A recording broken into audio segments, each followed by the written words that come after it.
हम सभी लोग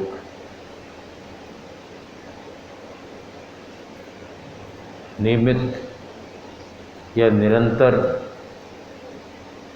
सत्संग में अपनी उपस्थिति दर्ज कराते रहते हैं। कहीं विषम परिस्थितियों में, जैसे कि अभी कोविड-19 की वजह से कई महीने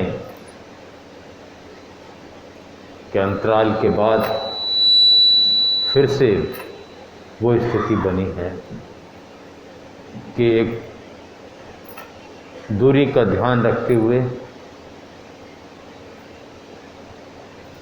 और कुछ उपस्थिति शुरू हो।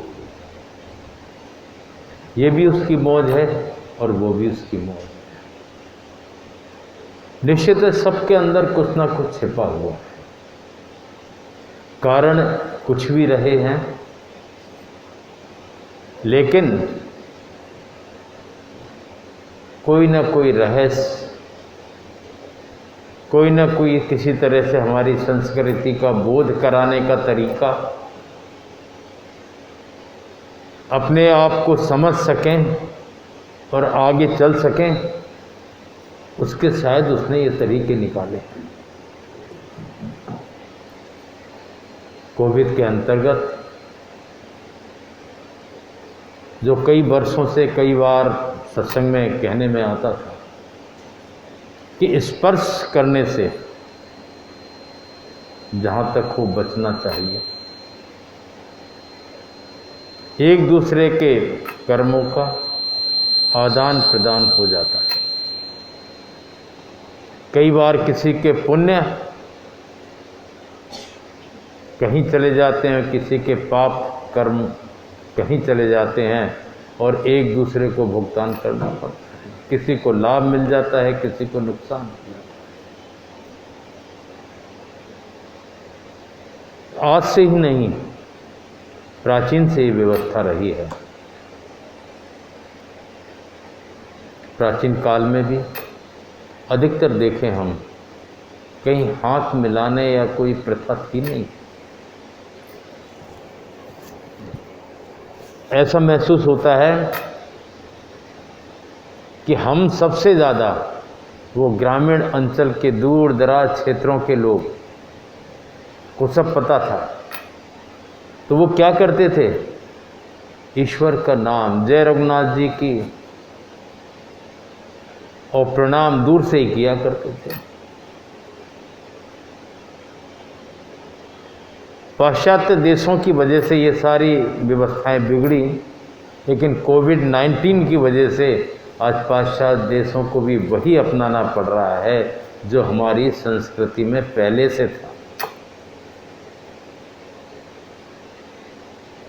ये ही नहीं, स्पर्श का ही नहीं है, बल्कि वस्त्रों का अगर आदान प्रदान होता है, कोई एक दूसरे के वस्त्र अगर पहनते हैं तो उसमें भी उसके वासना रूपी कीटाणु मौजूद रहते हैं। अगर किसी क्रिमिनल टाइप के या किसी और वृत्ति के लोगों के वस्त्र कोई सात्विक व्यक्ति पहने तो थोड़ी देर के लिए उसके विचारों में भी वही वृत्ति आ जाती है। दिखाई नहीं देता, अरे क्या हुआ, ठीक है, सहज में ले लेते हैं, लेकिन फर्क पड़ता है। तो अपनी वृत्ति को संभालना बहुत जरूरी है। अपने अंदर अपनी इच्छा शक्ति को प्रबल करना बहुत जरूरी है कि ईश्वरवादी है तो ईश्वरवादी है, ईश्वर है तो है, सद्गुरु है तो है। सद्गुरु की कृपा निरंतर बरसती है और वो नित्य हैं, शाश्वत हैं। गुरु तत्व नित्य और शाश्वत है। हम भूल जाते हैं कि वो मौजूद है, जबकि वो वास्तविकता में वो मौजूद रहता है। जड़ में, चैतन्य में, जर्रे जर्रे में उसकी लीला समाहित है। हमको तो व्यवस्था के लिए उसने शक्ति प्रदान की, समझने की शक्ति प्रदान की है, विवेक अविवेक दोनों हैं। किसका हम उपयोग करते हैं ये हमें खुद को देखना है। विवेक का अगर हम उपयोग करते हैं तो बड़ी सी बड़ी घटनाएं सहज में टल जाती हैं। उसकी मौज पर रहना अगर हम शुरू कर देते हैं तो हमें दुख और सुख दोनों नहीं जाते। दुख की स्थिति है तो उसकी है, सुख की स्थिति तो उसकी है। अनायास अगर दुख आया तो इसका मतलब है कुछ ना कुछ प्रारब्ध की बात है, उसमें घबराने की जरूरत नहीं। और सुख अनायास मिला तो ये भी प्रारब्ध का ही कारण है। अपने को अपनी निगाह वर्तमान पर रखने की आवश्यकता है कि वर्तमान हमारा ना बिगड़े, क्योंकि वर्तमान से ही भविष्य है और वर्तमान से ही भूत कवर होता है। पूरा कंसंट्रेशन, पूरा ध्यान अपने को वर्तमान पर लगाना है और हर चीज़ में उसकी मौजूदगी का विश्वास हमें बिल्कुल दृढ़ता के साथ रहना चाहिए। जहाँ हमारे नेत्र काम नहीं करते, नेत्र एक दूरी तक देख पाते हैं, हमसे तो ज़्यादा जानवरों के नेत्र दूर तक देख पाते हैं। जिन चीज़ों को हम नहीं देख पाते उनके वो आभास हो जाता है, वो देख लेते हैं। हमारी तो गति बहुत कम है नेत्रों की। कानों की श्रवण शक्ति भी एक सीमा तक है कि एक दूरी की आवाज़ हम सुन पाते हैं। नासिका की गंध की शक्ति भी एक दूरी तक है, उसकी गंध हम ले पाते हैं। लेकिन जानवरों के अंदर कई विशेषताएं हैं। जैसे डॉगी को ले लें अपन, एक बार उसको गंध बता दो वो गंतव्य तक पहुंच जाता है, लेकिन हम नहीं पहुंच पाएंगे। तो जहां ये सबकी सीमाएं खत्म होती हैं वहां से उसकी शुरुआत होती है। उसको सब पता है। जब उसको सब पता है हमें तो दुख और सुख आएगा। जो हमारा है वो हमारा है, जो हमको मिलना है उसको कोई नहीं ले सकता। बिना उसकी मौज के एक पत्ता भी नहीं हिलता है, बिना उसकी मौज के एक कदम भी हम नहीं चल सकते हैं।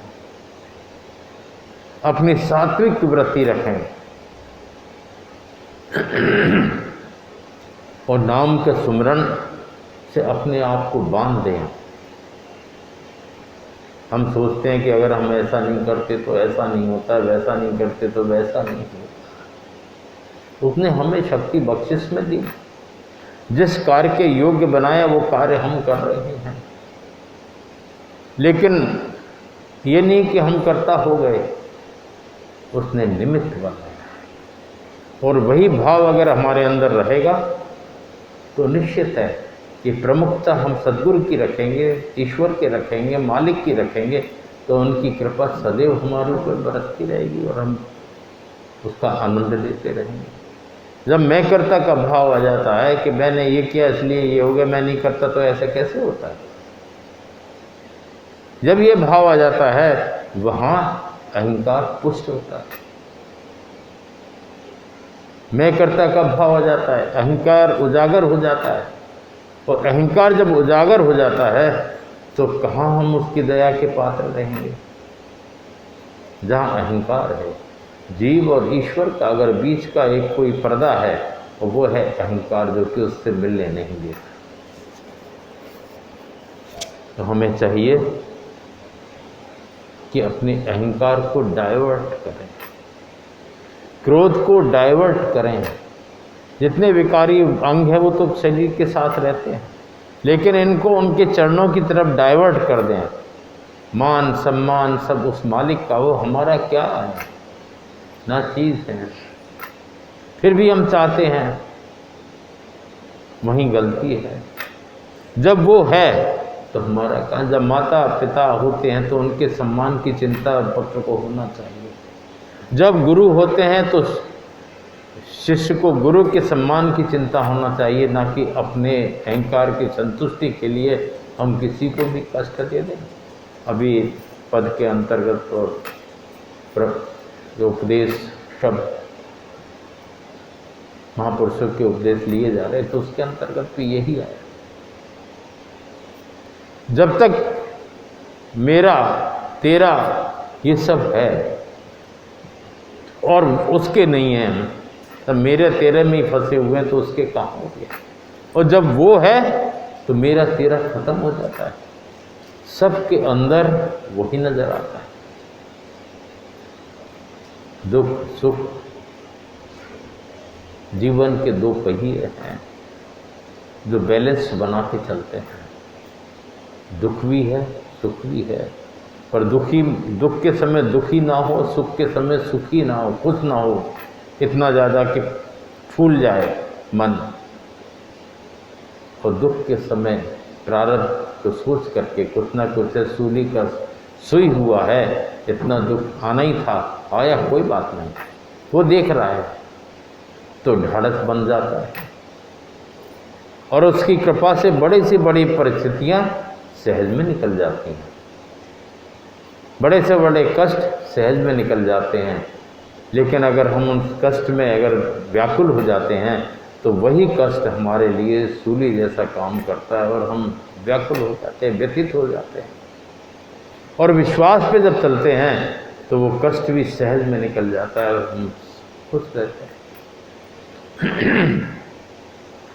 मन की वृत्ति को संभालना, उसमें परिवर्तन लाना और अपने आप को उस मालिक के अधीनस्थ समझते हुए, सर्वोपर उसको समझते हुए, अपना कार्य क्षेत्र है, अपना कर्म क्षेत्र अपने किया और बाकी वो जाने, उसमें त्रुटि ना हो, बाकी वो अच्छा ही करेंगे।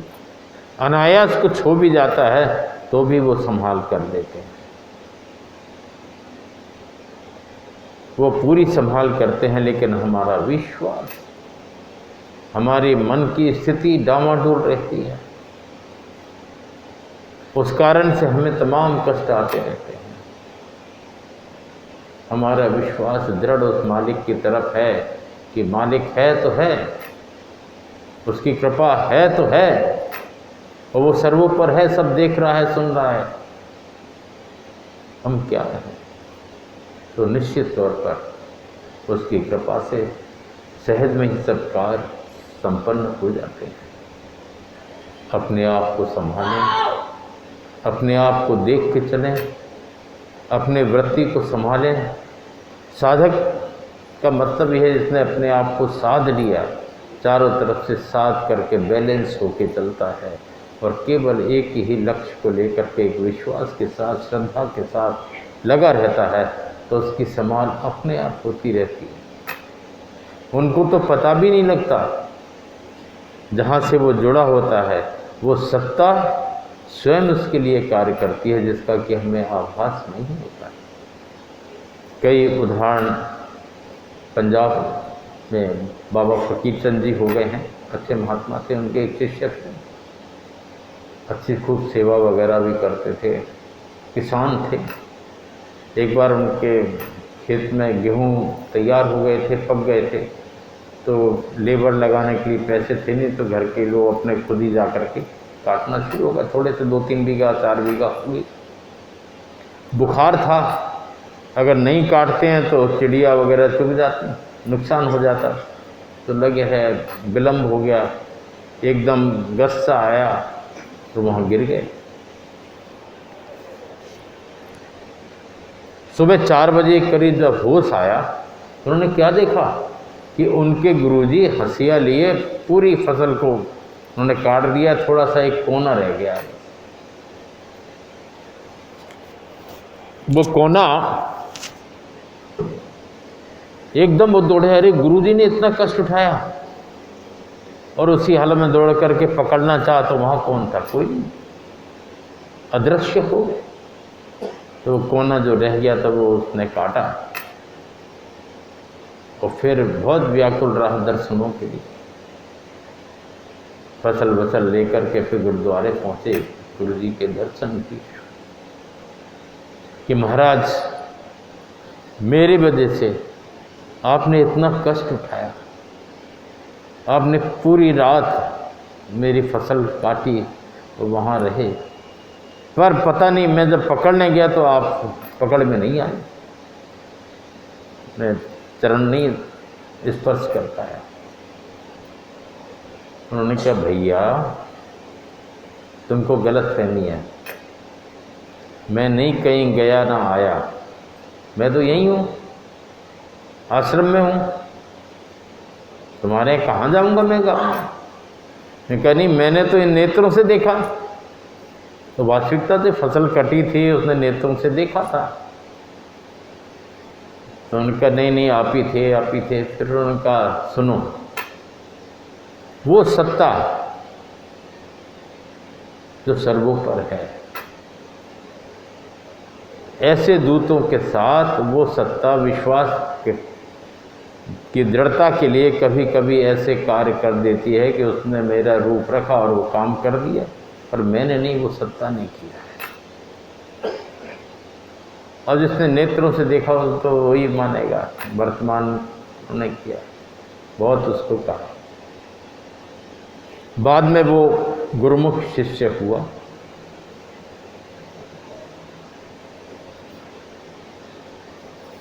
अंतिम दौर में गुरुजी ने उसको उत्तराधिकारी बनाया, अधिकार दे दिया, दीक्षा दे दी। सत्कृपा। अब वैसी घटनाएं उसके जो शिष्य थे उनको देखने में आने लगी। इसको बोध भी नहीं होता था और उसके स्वरूप से वहां काम होता था। तब उसको एहसास हुआ कि ऐसे प्रतिनिधियों के, ऐसे सद्गुरु जिनको निमित्त बनाते हैं, वो सारी संभाल करते हैं और ज़रूरी नहीं उसको पता। जैसे नल से पानी हमें मिलता है, लेकिन स्रोत कहाँ है? मोती झील पे आता है तिगरा से, वहाँ तो ऊपर नहीं पहुँचे, पानी यहाँ मिल रहा है। उसी तरह से जो निमित्त होते हैं वो निमित्त होते हैं, सतगुरु स्वयं, वो मालिक स्वयं सारी संभाल सारा कार्य करते हैं। पर हम विश्वास के साथ अगर लगे रहते और सच्चे महापुरुष कहीं मिल जाएं तो निश्चित है, और हम उनके हो जाएं दृढ़ता के साथ, अपने आप संभालो की देता है, हमको आभास भी नहीं होता है। वो तो कभी किसी को दुखी नहीं देख सकते। उसी तरह से हमें भी अपने आप को संभाल करके चलने की आवश्यकता है। श्रद्धा और विश्वास उस मालिक के प्रति दृढ़ता के साथ रखें तो माध्यम हर क्षेत्र में होता है। जहाँ जिसको कोई माध्यम मिला हो, सच्चा हो, विश्वास हो, श्रद्धा हो, तो वो उससे जोड़ देते हैं और वही कृपा करते हैं। हम चाहेंगे कि सभी साधक, सभी सत्संगी उस मालिक की कृपा के सदैव पात्र बने रहें और प्रयास करें कि अपने आप को, अपनी वृत्ति को संभालें। समय बहुत गुजर गया, अब तो संभल ही जाएं ताकि संभाल हो जाए। ओम।